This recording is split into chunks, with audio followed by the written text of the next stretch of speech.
बेटे सुशांत सिंह राजपूत को मुखाग्नि देने के बाद से पिता कृष्ण कुमार सिंह की तबीयत लगातार खराब होती जा रही है। जी हां, सुशांत को गुजरे आज पूरे 3 दिन हो गए, लेकिन हर किसी को अभी भी इस बात पर यकीन करना मुश्किल हो रहा है कि अब वो इस दुनिया में नहीं है। ऐसे में सुशांत की मौत से जितना गहरा धक्का उनके फैंस को लगा है, उतना ही गहरा सदमा लगा है उनके पिता को, क्योंकि सुशांत अपने पिता के इकलौते बेटे थे।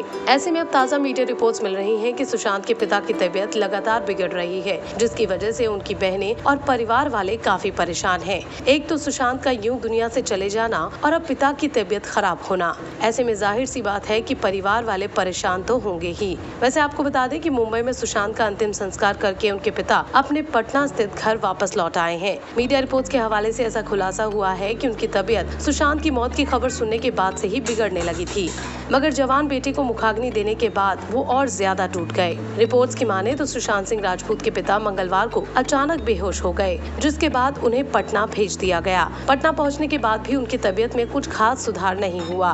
बता दें कि सुशांत सिंह राजपूत के पिता सोमवार को बेटे का अंतिम संस्कार करने मुंबई गए थे। उस समय उनकी स्थिति खराब थी। बताया जा रहा था कि पटना एयरपोर्ट पर भी लोगों ने उन्हें सहारा देकर हवाई जहाज पर बैठाया था और मुंबई एयरपोर्ट पर भी वो अपने रिश्तेदारों का हाथ थामकर गाड़ी की ओर बढ़ रहे थे। लेकिन कहा जा रहा है कि सुशांत के अंतिम संस्कार करने के बाद से उनकी तबीयत और ज्यादा खराब होती जा रही है। उनके घर में काम करने वाली महिला लगातार उनका ख्याल रख रही है, लेकिन कोई फायदा होता नहीं दिख रहा। ऐसे में अब क्या होगा आगे, यही बात सुशांत के घर वाले और फैंस को परेशान कर रही है।